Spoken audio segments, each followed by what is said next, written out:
오늘의 이슈에서는 2022년 5월 20일 조 바이든 미국 대통령이 방한해 이루어질 한미 정상회담에서 다루어질 한미 간의 이슈에 대해서 5월 19일자 에포크 타임즈에 실린 논평을 보도해 드리겠습니다. 윤석열 대통령과 바이든 대통령은 5월 21일 서울 용산구 대통령실 청사에서 정상회담을 가집니다. 지난 5월 10일 취임한 윤석열 대통령과 첫 정상회담입니다. 한국과 인접한 미국의 주요 우방국인 일본에 앞서 한국을 방문한다는 점에서, 그리고 그간 한미 대통령 간 첫 정상회담은 신임 한국 대통령이 미국을 방문하는 형식으로 이뤄졌는데 미국 대통령이 한국을 먼저 방문한다는 점에서 이례적입니다. 이는 나날이 심화되는 미중 전략 경쟁 속에서 미국 바이든 행정부가 한국 윤석열 정부에 거는 기대감이 크다는 방증이기도 합니다. 윤석열 바이든 양국 정상의 첫 공식 대면을 두고 국내외 전문가들은 어떠한 분석을 내놓았을까요? 한미 정상회담의 의의, 주요 의제, 향후 전망 등에 관한 국내외 싱크탱크의 분석을 소개하겠습니다.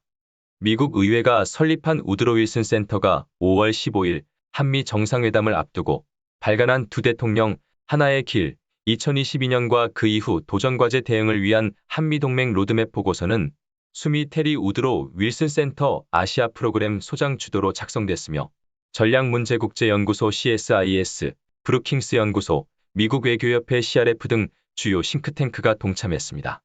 주요 필진으로는 정재호 서울대 정치외교학부 교수, 윤영관 전 외교부 장관, 박태호 외교통상부 전 통상교섭본부장, 리처드 아미티지 전 국무부 부장관, 빅터 차 전략국제문제연구소 CSIS 선임부소장, 웬디 커틀러 아시아 소사이어티 정책연구소 부소장 등이 참여했습니다.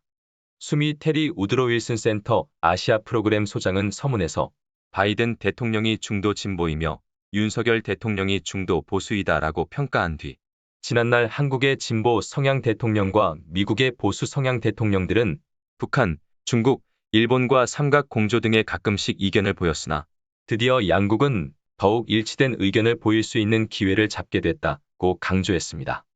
두 대통령, 하나의 길, 2022년과 그 이후 도전과제 대응을 위한 한미동맹 로드맵 보고서는 한미 상호방위 조약을 개정하여 확장 억제 미국의 해구산 제공 명문화를 고려하고 한미 양국 정부의 안보 공약을 제도화할 필요가 있고 특정 상황에서 사이버 공격이 상호방위 조약 범위에 해당함을 명시하고 한국은 중국에 고조되는 공세적 태도가 한국의 국익에 미치는 직접적인 영향을 인식하고 외교 안보 정책을 변화시키고 한국이 인도 태평양 지역에서 중요한 역할을 할 수 있도록 인도 태평양 이니셔티브, 쿼드, 오커스 등 다자 협력체에 한국을 어떻게 포함해 나가는 것이 좋을지 탐색하고 한미 양국의 공동 목표가 북한의 완전하고 검증 가능하며 불가역적인 비핵화 CVID임을 북한과 중국에 분명히 해야 하며 북한 측의 영변 및 인근의 플루토늄과 우라늄 핵활동 우선 동결, 핵실험 모라토리엄, 핵분열 물질 생산 중단 등을 출발점으로 삼는 포괄적 비핵화 로드맵을 제시하고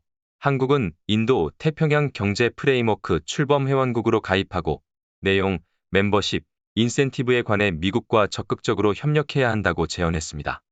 아산정책연구원이 발간한 김정은, 문재인, 트럼프 KMT 정상외교의 신기루는 지난 김정은, 문재인, 트럼프 정상 외교 시대를 비판적으로 고찰했습니다. 보고서는 트럼프 행정부 시기 한미동맹은 적지 않은 상처를 입었다고 진단하며 그 이유로 도널드 트럼프 전 대통령이 동맹은 가치를 공유하는 것이라는 점을 무시하고 동맹을 이익과 비용의 거래 관계로 본 점을 들었습니다. 보고서는 한미 동맹의 가치에 대해서 6.25 전쟁 직후인 1953년 한국의 1인당 국민소득은 67달러였는데 동맹을 거래 관계로 생각했다면 미국은 이렇게 가난한 나라와 동맹을 맺을 이유가 없었을 것이다 라고 지적했습니다.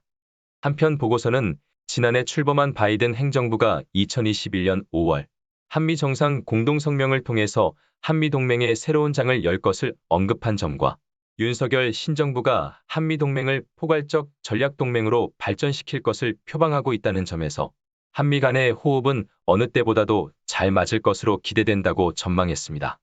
또한 보고서는 문제는 지난 기간 동안 발생해온 신뢰의 위기를 극복하고 동맹을 다시 반석 위에 올려놓는 일이다 라고 제언했습니다. 동아시아연구원 EAI 국가안보연구센터 소장 전재성 서울대 교수가 발간한 한미 정상회담에서 신정부가 해야 할 일들 리포트에서는 5월 21일 개최 예정인 한미 정상회담은 윤석열 정부의 외교 정책은 물론 한국 신정부의 철학, 가치, 능력을 보여주는 중요한 계기가 될 것이다 라고 평가했습니다.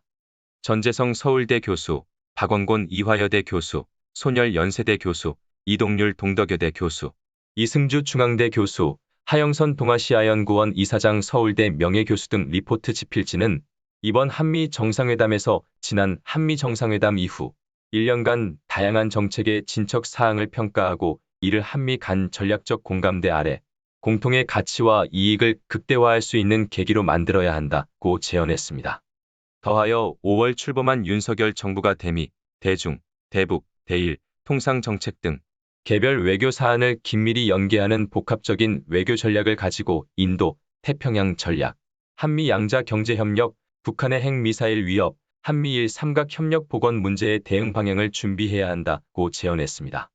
한미 정상회담에서 신정부가 해야 할 일들 리포트는 바이든 대통령의 아시아 순방 최초의 방문국이 한국임을 지적하며 한미 관계 강화를 위한 절호의 기회이기 때문에 심도 있는 논의와 합의를 할 수 있을 것이며 더하여 한미 양자 관계를 넘어 신정부 외교 정책의 핵심 원칙을 제대로 확립해서 개별 정책들에 적용할 준비가 되어 있어야 한다고 강조했습니다.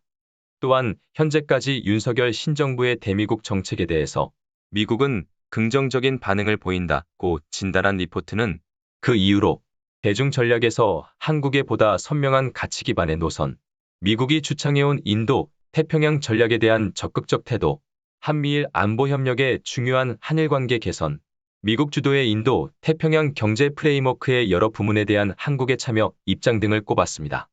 리포트는 역대 한국 정부는 미국과의 정상회담 이후 이어지는 중국과의 정상회담에서 상충하는 외교 방향과 메시지를 전달하여 혼선과 논란을 초래한 사례가 있었다는 점을 상기시키며 대미, 대중, 대북, 대일 정책을 한 묶음으로 상정하고 복합적인 외교 전략으로 한미 정상회담에 임해야 한다고 주문했습니다. 구체적으로 인도, 태평양 지역 전략을 둘러싼 한미 간 공동 비전 강화, 열린 다자주의를 지향하는 한미 간 경제안보 협력 강화, 한미 간 확장 억제 전략협의체의 업그레이드 공감대 형성, 글로벌 공급망, 핵심 신흥기술 협력 등 경제안보, 보건안보, 기후위기 분야 등에서의 협력 과제 및 인도, 태평양 경제 프레임워크와 쿼드 플러스 추진에서 한미일 협력 방안 강구 등을 주요 의제로 제시했습니다. 황지환 서울시립대 교수는 경제사회연구원이 발간한 이슈 브리프 한미 정상회담과 북미 관계 전망에서 한미 정상회담에서 가장 주목되는 의제는 북한 비핵화와 북미 관계에 대한 한미의 공동협력 방향이 어떤 모습으로 나타날 것인가 하는 점입니다. 특히 이 부분에서 국내외 언론들과 정치 관계자들의 의견을 종합한 결과 한국의 해구산과 그에 병합하는 한국의 핵무장에 대한 문제도 거론될 것으로 보여 두 정상 간의 회담 결과를 예의주시해야 한다는 의견들이 대다수입니다. 한미동맹의 업그레이드와 함께 대북정책에서도 한반도를 안정시킬 창의적이고 효율적인 해법이 논의되고 합의될 필요가 있다고 밝혔습니다.